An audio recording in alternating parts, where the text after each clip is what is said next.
Hello అండి, అందరికీ praise the lord. ఎలా ఉన్నారు? హ్యాపీ అండ్ హెల్తీగా ఉన్నారా? సో ఎటువంటి విషయాల్లో కూడా గాబరా పడిపోవద్దు, అతిగా ఆలోచించొద్దు. కడవరి దినాల్లో ఉంటున్నామండి. సో దాని గురించి దాని ప్రభావాలు మన మీద చూపిస్తూనే ఉంటాయి. ఓకేనా? ఎందుకంటే అవన్నీ కూడా మనకేదో సడన్గా మనం ఎదుర్కొంటున్నట్టు కాదు, మనకు తెలియకుండా జరుగుతుంది అన్నట్టు కానే కాదండి.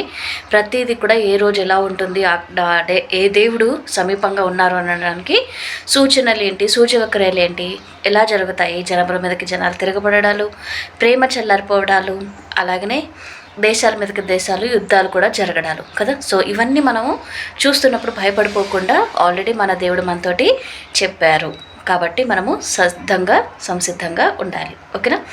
సో ఇవాళ మనము మార్కు సువార్త 9వ అధ్యాయము 32వ వచనం నుంచి చదువుకుంటున్నాము. వారు ఆ మాట గ్రహింపలేదు గాని ఆయన నడుగ భయపడిరి. అంతటా వారు కపెర్నహూమునకు వచ్చిరి. వారు ఎవడు గొప్పవాడని మార్గమున ఒకనితో ఒకడు వాదించిరి గనుక ఆయన ఇంట ఉన్నప్పుడు మార్గమున మీరు ఒకరితో ఒకరు దేనిని గూర్చి వాదించుచుంటిరని వారిని అడుగగా వారు ఊరకుండిరి.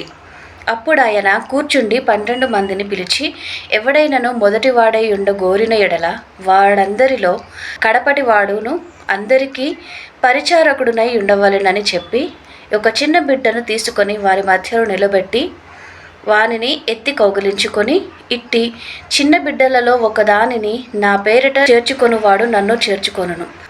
దేవుడి వాక్యం ఇంతటితో దీవించినగాక. ఆమెన్. ఒక చిన్న ప్రేయర్ చేసుకుందాం, మీరు కూడా ఏకీభవించండి.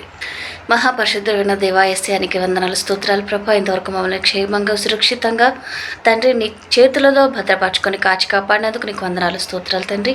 సజీవుల లెక్కలు ఇంతవరకు ఉంచినందుకు నీకు వందనాలు యేసయ్యా ప్రభా. నీ చేసిన ప్రతి మేలుని బట్టి నీకు వందనాలు, స్తోత్రాలు తండ్రి. చదవబడిన నీ వాక్యాన్ని దీవించండి, ఆశీర్వదించండి. ప్రతి హృదయంలో కూడా నాటి ఫలింపచేయమని ప్రభా ప్రార్థిస్తున్నాం యేసయ్యా తండ్రి. ఎవరి కుటుంబంలో అయితే ఫైనాన్షియల్గా సాతాన్ శక్తులతో అల్లర్చిల్లరగా ప్రేమ లేకుండా, నా ప్రభ సమాధానం లేకుండా, నా తండ్రి అనారోగ్యాలతో ఉన్న వారందరి గురించి మేము ప్రేయర్ చేస్తున్నాం యేసయ్య. వారి మీద నీకు హస్తం ఉంచండి తండ్రి. అప్పుల బాధల నుంచి ఎలా బయటకు రావాలో ప్రభ నీ సూచనలు నానా ప్రభ, నీ ఆలోచనలు వారికి దయచేసి ప్రభ నీవే వారితో మాట్లాడమని ప్రభ ప్రార్థిస్తూ వేడుకుంటున్నాం తండ్రి. ఊబిలో కూరుకుపోగే వారుగా కాకుండా తండ్రి దాని నుంచి లేపబడి నా తండ్రి అనేకులకు నా తండ్రి సహాయం చేసే వారిగా వారిని నిలబెట్టి వాడుకోమని ప్రార్థిస్తున్నాం తండ్రి. ఆ రోగుల మీద నీకు హస్తాన్ని ఉంచండి. ప్రతి అనారోగ్యం బలహీనత నుంచి తీసివేయండి నా తండ్రి.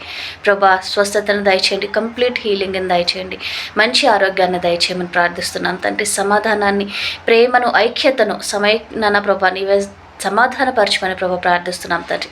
కుటుంబాలలో నా తండ్రి ప్రభా నిన్ను స్తుతించి ఆరాధించి ఒక మంచి ధూపం నా కుటుంబాలలో వచ్చేటటువంటి విధంగా నేను మార్చమని ప్రభా ప్రార్థిస్తున్నాం ఇస్తాం. ఇంతవరకు నువ్వు చేసిన ప్రతి మేలుని బట్టి నీకు వందనాలు, స్తోత్రాలు చెల్లిస్తూ ఈ చిన్న ప్రార్థన యేసు నామంలో ప్రార్థించి వేడుకొంచున్నాము తండ్రి. ఆమెన్. ప్రైజ్ ది లార్డ్ అండి. అందరికీ have a great day. God bless you all. By by.